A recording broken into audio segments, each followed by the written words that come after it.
وہ خاموشی سے اس کے ساتھ نیچے اترنے لگی۔ پتہ نہیں تم نے سچ بولا تھا یا جھوٹ، مجھے شک پڑتا ہے۔ آخر شیریں وغیرہ بھی تو عام کپڑوں میں گھومتی ہیں۔ انہوں نے بستی دیکھی ہی کب ہے؟ اس نے بات کاٹی۔ اور معاف کرنا، ہمیں نیچے پیدل جانا پڑے گا۔ میں تمہیں موٹر سائیکل پر بٹھانے کا رسک نہیں لے سکتا اس گھیردار کپڑوں کے ساتھ۔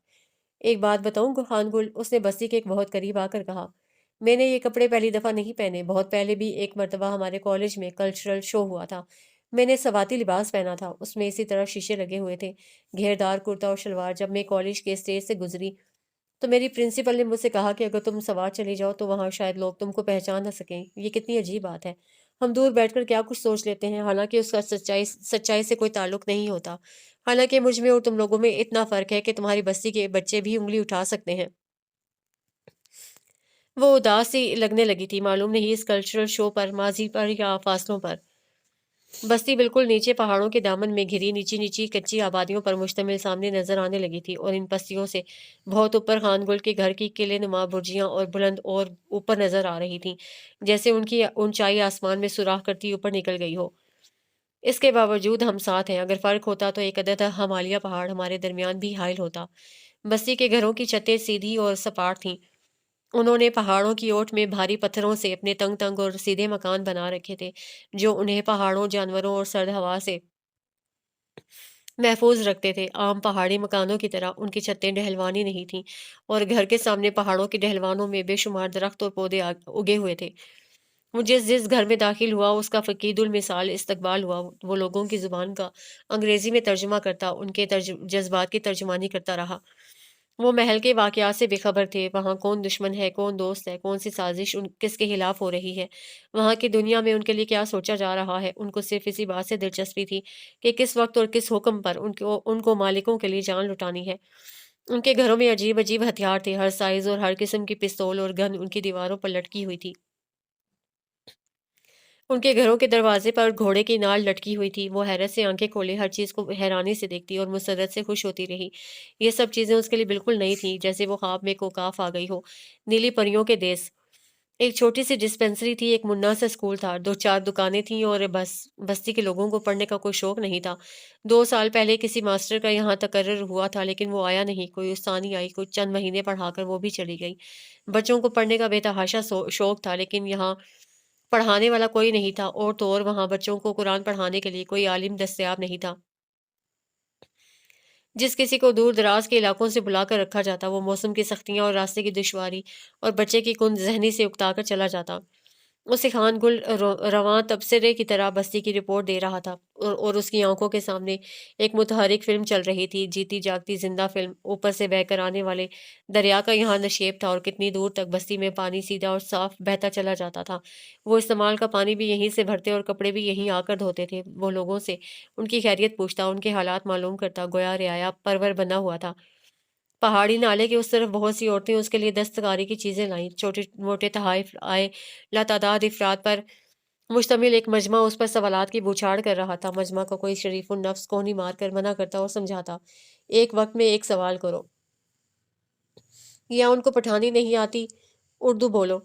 یہ بڑا دلچسپ مشغلہ تھا، اس میں خوب اس کا دل لگا ہوا تھا۔ اچانک مجمع میں خسر پھسر کا شور اٹھا، اور اس کے دیکھتے دیکھتے مجمع نے اپنی گردنوں اور وفاداریوں کا رخ موڑ دیا۔ مجمع کی اٹھی ہوئی گردنوں کے ساتھ اس نے بھی اپنی گردن گھمائی اور رک گئی۔ پتہ نہیں وہ اتنی بے خبر کیسے تھی کہ اس نے گھوڑوں کی ٹاپوں کی آواز نہ سنی، نہ سر پر آ کر گھوڑا روکنے کی آواز، نہ دانیال خان کا پکارنا اسے سنائی دیا۔ طلسم حیرت کدہ نے اس کو مسحور سا کر رکھا تھا۔ وہ لوگ گھوڑے سے اترتے دانیال خان کے گرد جمع ہو رہے تھے۔ اس نے ایک نظر ان کی طرف دیکھا تھا، اور ساکت و ساکن اپنی جگہ اسی طرح جمی رہی۔ وہ کسی بہت ضروری کام سے آئے تھے۔ ان کی تیوری پر ناراضگی کی ہلکی سی شکن تھی، اور ہاتھوں میں گھوڑے کی باگ۔ وہ بہت جلدی میں تھے۔ انہوں نے مصروفیت سے مجمع میں تلاش کر کے کسی کو آواز دی، اور کام کاج کی ہدایات دے کر اس کو نامعلوم سمت رخصت کر دیا۔ اس کا خیال تھا وہ جس کام سے بھی اس طرف آئے ہیں، جلدی اس کام کو تکمیل تک پہنچانے کے لیے روانہ ہو جائیں گے، لیکن انہوں نے لگامیں الٹ کر گھوڑے کی طرف ڈال دیں، اور آہستہ روی سے چلتے ان دونوں کی طرف آنے لگے۔ ان کے چہرے کی بکھری ناراضگی پوشیدہ بھی نہیں تھی، لیکن وہ اس ناراضگی کا سبب معلوم کرنے میں بالکل نااہل تھی۔ وہ خان گل کی طرف پلٹے اور دھیمے سے مسکرائے۔ میں ٹال کی طرف جا رہا تھا، سنا ہے رات جنگل سے پھر لکڑی کاٹی گئی ہے۔